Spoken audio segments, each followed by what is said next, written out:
오늘 주시는 하나님의 말씀은 사무엘하 2장 11절의 말씀입니다.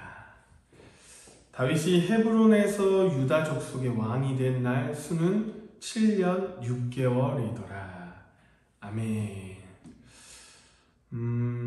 오늘 본문 사무엘하 2장에는 사울이 죽은 이후 다윗이 온 이스라엘의 왕으로 세워지고 수도를 헤브론에서 예루살렘으로 천도하기까지의 역사와 사건을 다루고 있는 1장에서 5장의 사이에 있는 사건에 속해 있는 내용입니다.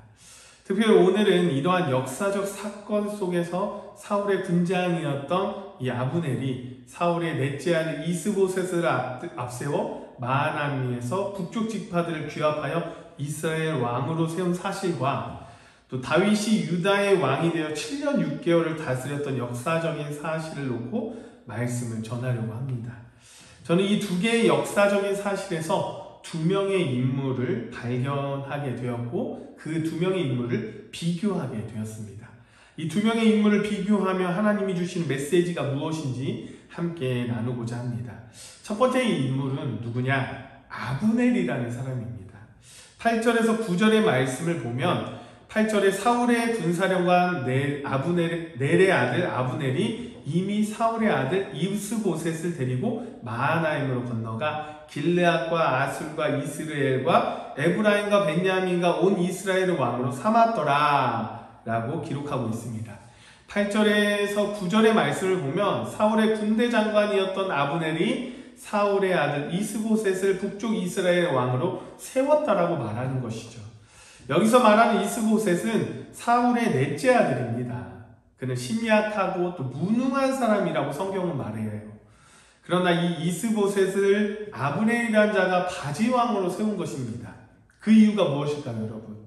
그것은 사울의 맥을 이을 자로 이스라엘의 왕이 되는 일에서 세속 정치사의 전통성 면에서는 아무런 문제가 되지 않았기 때문에 이를 이스보셋을 왕으로 세운 것입니다. 그러나 그가 가지고 있는 더 악랄한 모습이 있습니다. 이스보셋이 심약하고 무능한 자였기 때문에 아브넬 자신이 실권을 잡기가 쉬웠던 것입니다. 다시 말해서 이스보셋을 바지왕으로 세운 이유는 바지왕으로 세워놓고 아브넬 자신이 권력을 휘두르고 싶었던 것입니다. 그렇다면 이 아브넬이라는 자가 누구인가 궁금하죠? 여러분, 아브넬은요 사울의 사촌 형제입니다. 그는 너무 일을 못하는 사람이었어요.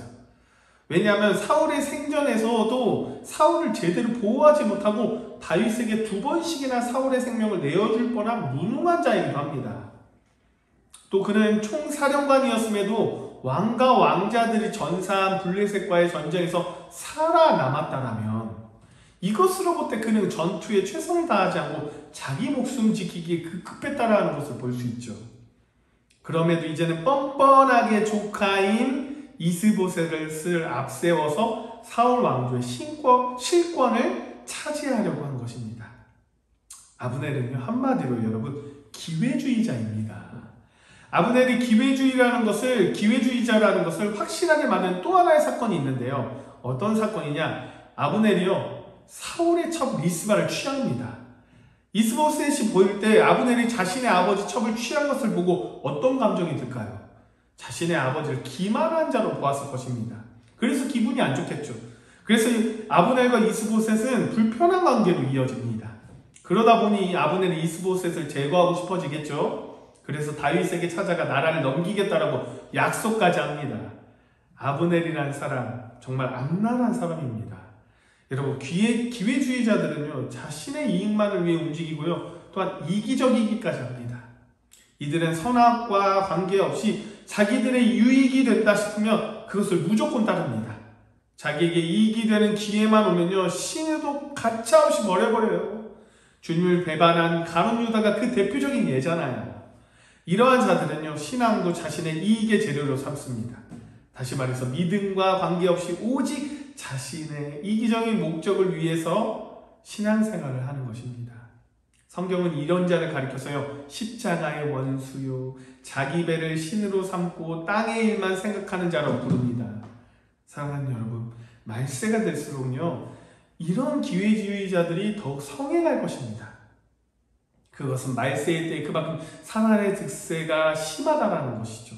따라서 우리는요, 자신을 돌아보고 기회주의적 태도를 물들지 않도록 경계하고 기회주의자들을 멀리하며 오직 의와 진실을 추구하기를 원합니다. 그럼 두 번째 인물은 누구일까요? 바로 다윗입니다.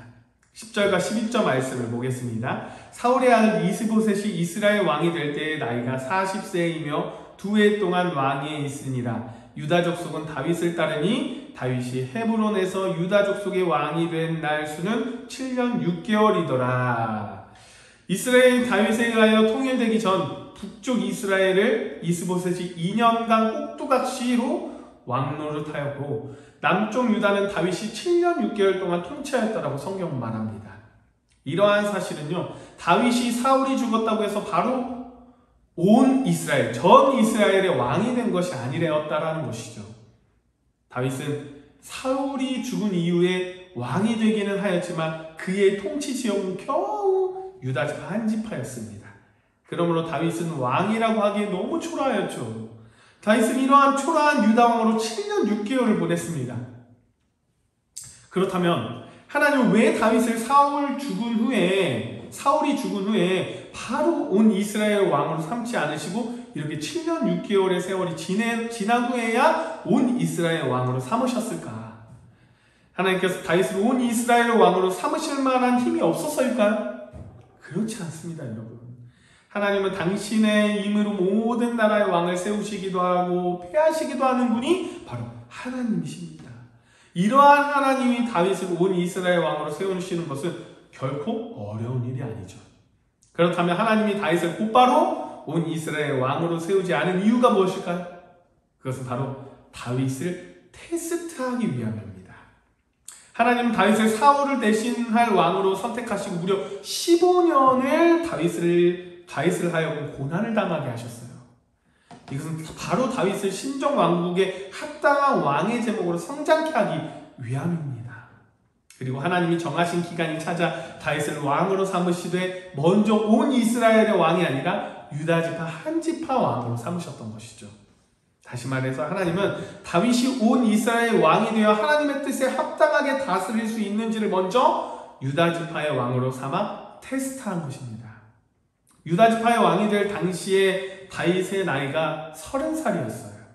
이는 청년의 티를 다 벗은 나이로서 통일왕국의 왕이 되기를 경륜이 부족한 나이입니다. 그러므로 하나님은 7년 6개월의 세월을 통해 다윗을 연단하고 그 면모를 테스트한 것입니다.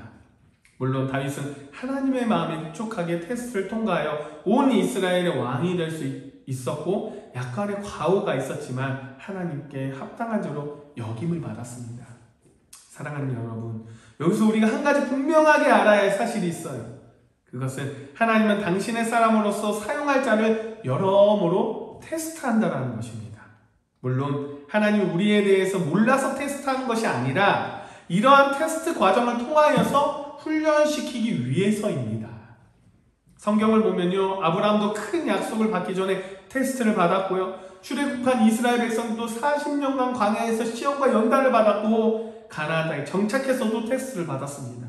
또한 예수님도 테스트를 받으셨어야 합니다. 그래서 다윗은 이렇게 고백해요. 시편 26편 2절의 말씀을 보면요, 여호와여 나를 살피시고 시험하사 내 뜻과 내 양심을 단련하소서. 사랑하는 여러분, 다윗이라는 사람 얼마나 대단한 사람이라는 것을 알 수 있죠. 앞서 소개한 아브넬과 완전히 180도 다른 사람입니다.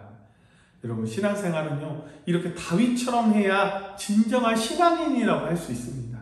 신앙생활은 자기 이익을 위해서 하는 것이 아니라 하나님을 위한 생활이어야 합니다.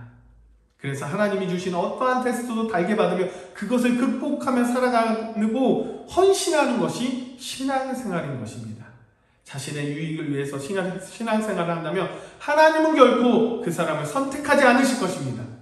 사랑하는 여러분, 다윗 같은 신앙생활이 여러분의 신앙생활이 되기를 소망합니다. 테스트를 통과했다는 것은 어쩌면 진심으로 하나님을 사랑했기에 그것을 감당할 수 있었을 것입니다. 그러므로 진심으로 하나님을 대하고 하나님을 사랑하는 그런 신앙인이 되기를 간절히 소망합니다. 기도하겠습니다. 사랑이 충만하신 하나님 아버지, 하루의 첫 시간을 주님께 드리며 예배하게 하심을 너무나도 감사합니다. 주님, 우리가 다윗 같은 마음을 갖기를 원합니다. 하나님을 진심으로 대하고 하나님을 진심으로 사랑하는 그런 신앙을 우리에게 주시옵고, 아브넬처럼 기회주의에 빠지지 않고 오직 살아계신 주님께 온 마음과 온 정성을 쏟을 수 있는 진정한 주님의 택함받은 자로 살아가게 하여 주시옵소서. 이 모든 말씀 예수 그리스도의 이름으로 기도드립니다. 아멘.